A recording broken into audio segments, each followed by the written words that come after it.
Rise and shine. We've got quite a day ahead of us. You're in a good mood this morning. Miss Stillman has made some modifications to the Animus. You should be able to remain inside even longer now. And help you with your treasure hunt. This is serious business, Mr. Miles. I don't think you fully appreciate the work that Abstergo does. Maybe because I don't actually know what you people do. We change the world. Every day, in 100 different ways. Did you know that nearly every single breakthrough of the past millennia, be it medical, mechanical, or philosophical, has come from Abstergo or its predecessors? That's a bold claim, Doc. Think you might be exaggerating a bit? Not in the slightest. Oh, we certainly don't take the credit. That would arouse far too much suspicion. We choose our beneficiaries with great care. Why? Isn't it obvious? It means we're in control. But how? What makes you guys so special, so smart? That you happen to invent all these things while us mere mortals stumble around like idiots? To be fair, we don't invent them. We find them. Find them? They're gifts, Mr. Miles. From those who came before. We'll have to continue this discussion later. Time's wasting.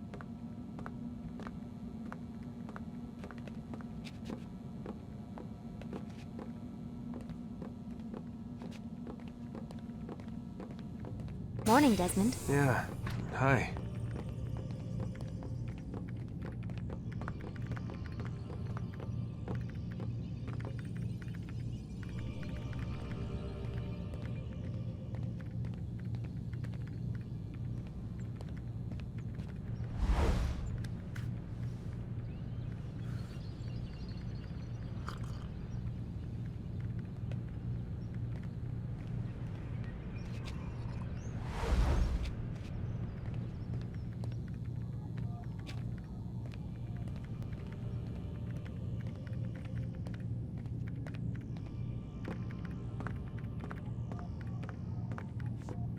Lie down, please.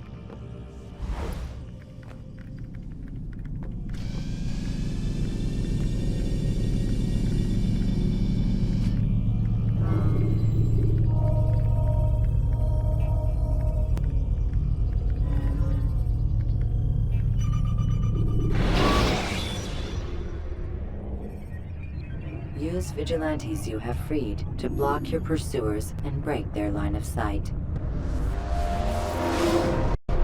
Come in, Altair. You've done well. 3 of the 9 lay dead, and for this you have my thanks. But do not think to rest upon your laurels. Your work has just begun. I am yours to command, Master. King Richard, emboldened by his victory at Acre, prepares to move south towards Jerusalem. Salah-ad-Din is surely aware of this, and so he gathers his men before the broken citadel of Arsuf. Would you have me kill them both, then? End their war before it begins in earnest? No. To do so would scatter their forces and subject the realm to the bloodlust of 10,000 aimless warriors. It will be many days before they meet, and while they march, they do not fight. You must concern yourself with a more immediate threat. The men who pretend to govern in their absence. Give me names and I'll give you blood. So I will. Abu Nuqoud, the wealthiest man in Damas, Majduddin, regent of Jerusalem, William of Montferrat, liege lord of Acre. What are their crimes? Greed, arrogance, the slaughter of innocents. Walk amongst the people of their cities. You'll learn the secrets of their sins. Do not doubt that these men are obstacles to the peace we seek. Then they will die. Another of your items is restored. Take it. See that it is put to good use. Return to me as each man falls, that we might better understand their intentions. And Altair, take care. Your recent work has likely attracted the attention of the city guard. They'll be more suspicious than they've been in the past.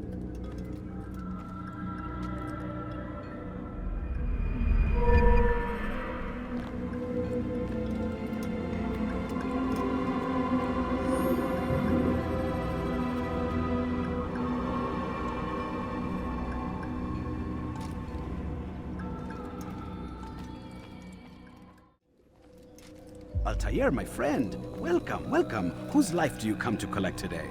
His name is Abu Nuqoud. Oh, the merchant king of Damas. Richest man in the city. Quite exciting, quite dangerous. I envy you, Altair. Well, not the bit where you were beaten and stripped of your rank, but I envy everything else. Oh, except for the terrible things the other assassins say about you.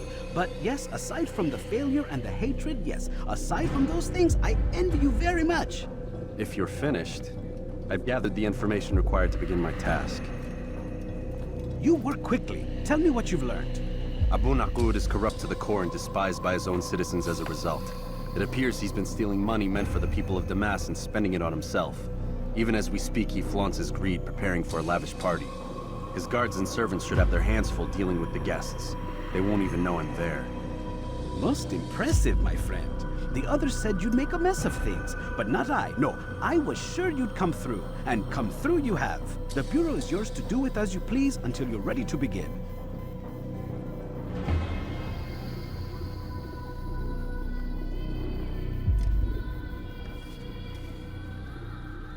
Fast-forwarding memory to a more recent one.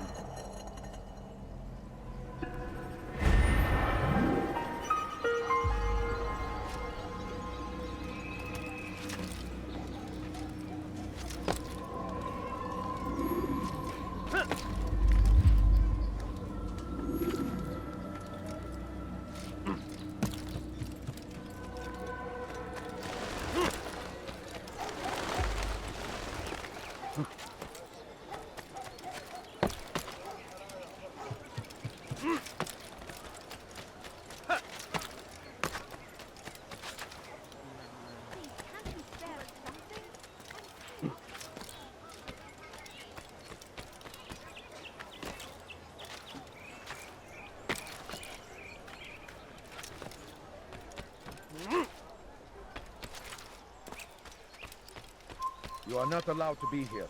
Leave. You're a dead man!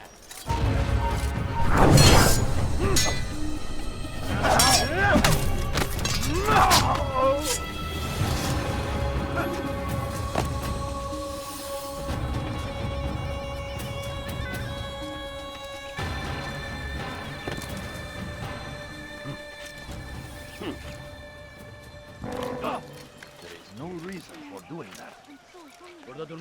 You are not supposed to be here. Leave.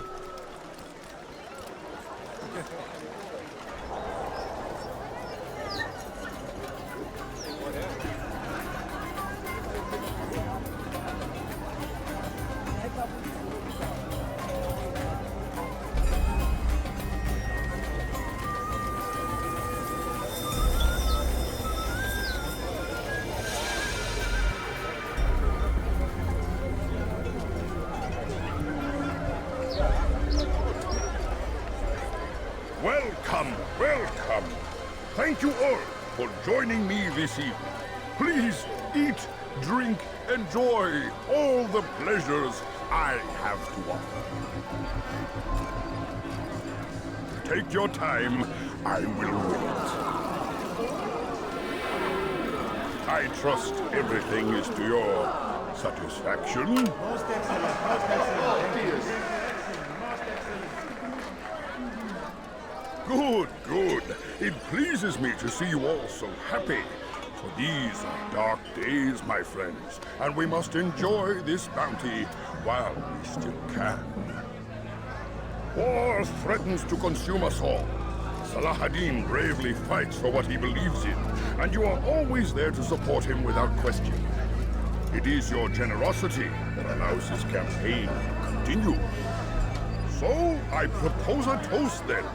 To you, my dear friend, who have brought us to where we are today. May you be given everything you deserve for it. Such kindness! I didn't think it in you. You, who have been so quick to judge me, and so cruel. Oh, do not feign ignorance. Do you take me for a fool? That I have not heard the words whispered behind my back. Well, I have, and I fear I can never forget. But this is not why I called you here tonight, no.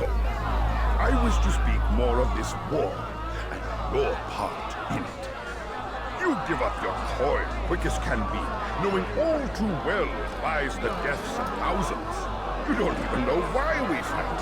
The sanctity of the Holy Land, you'll say, or the evil inclination of our enemies. But these are lies you tell yourselves. No. All this suffering is born of fear and hate. It bothers you that they are different, just as it bothers you that I am different. Compassion, mercy, tolerance. These words mean nothing to any of you. Mean nothing to those infidel invaders who ravage our land in search of gold and glory. And so I say, enough! I've pledged myself to another cause. One that will bring about a new world in which all people might live side by side in peace. A pity none of you will live to see it.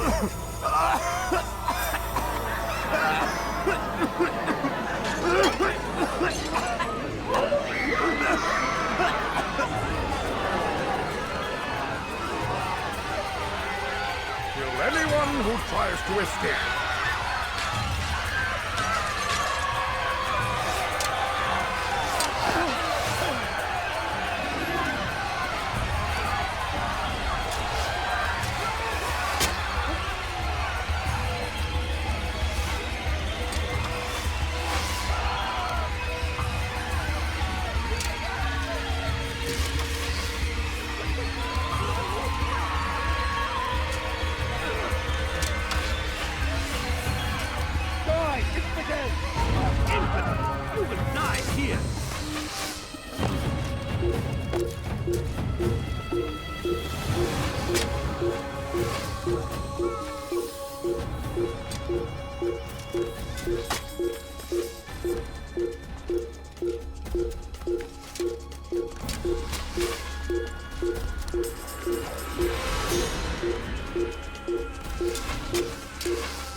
Stay away from me! Guards! Stop him! Get him away from me! Stop him!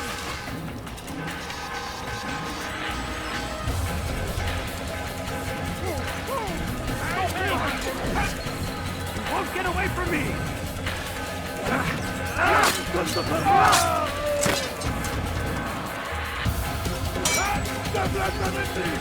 Kime boyun eğmek istiyorsun?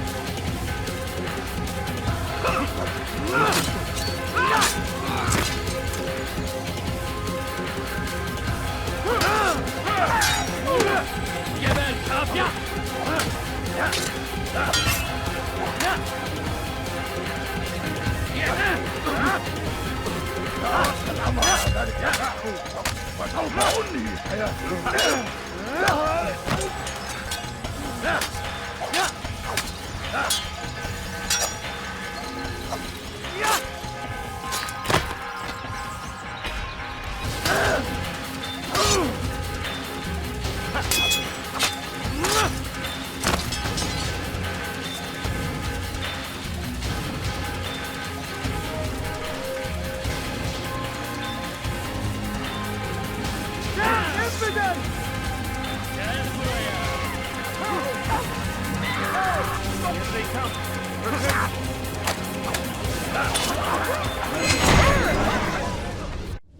Be at peace now.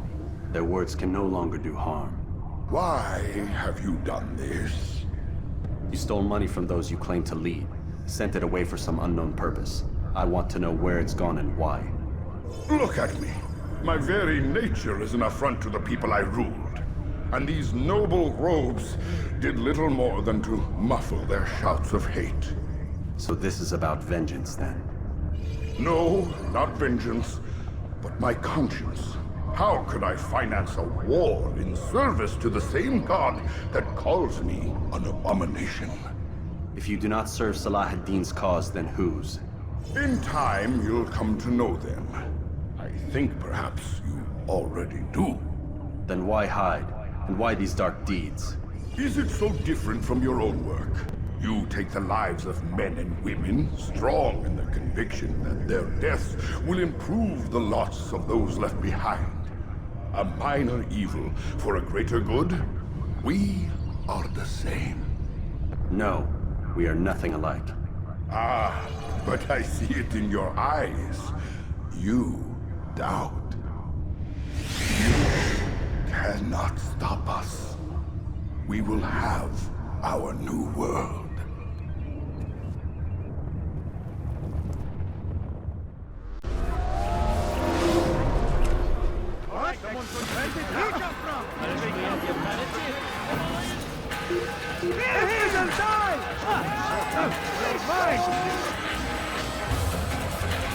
Stay on him!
Word has reached me of your success, Altair. Abu Nuqoud's reign of terror is at an end. I'm glad to hear it. He killed them. The men and women at his party. It was poison. A coward's tool. Blamed them for the war. Said he wished to end it. Strange, but then again, the Merchant King was known to be a bit different. Perhaps this was simply a symptom of his madness. Perhaps. You sound unconvinced. Speak with Al-Mualim then. He may offer a better explanation. Yes. We'll see what he has to say.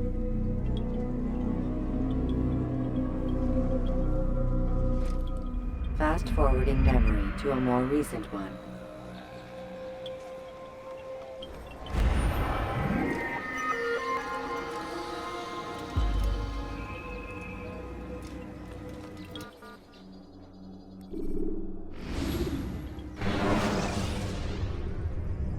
Use throwing knives to deal with distant enemies.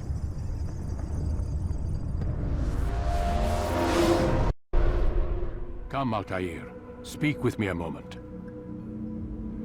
As you wish. Word has reached me of your success.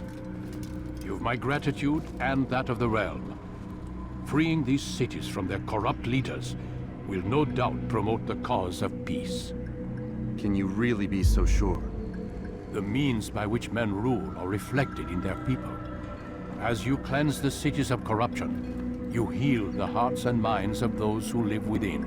Our enemies would disagree. What do you mean? Each man I've slain has confessed strange words to me. They are without regret. Even in death they seem confident of their success. Though they do not admit it directly, there is a tie that binds them. I'm sure of it.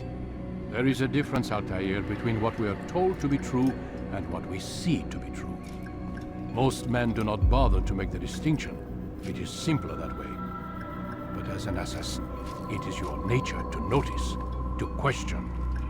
Then what is it that connects these men? Ah, but as an assassin, it is also your duty to still these thoughts and trust in your master. For there can be no true peace without order, and order requires authority. You speak in circles, Master. You commend me for being aware, then ask me not to be. Which is it? The question will be answered when you no longer need to ask it. I assume you called me here for more than just a lecture. Very well. Your rank and weapon are again restored to you. 2 more leaders remain. Go and see to it that their rule is ended.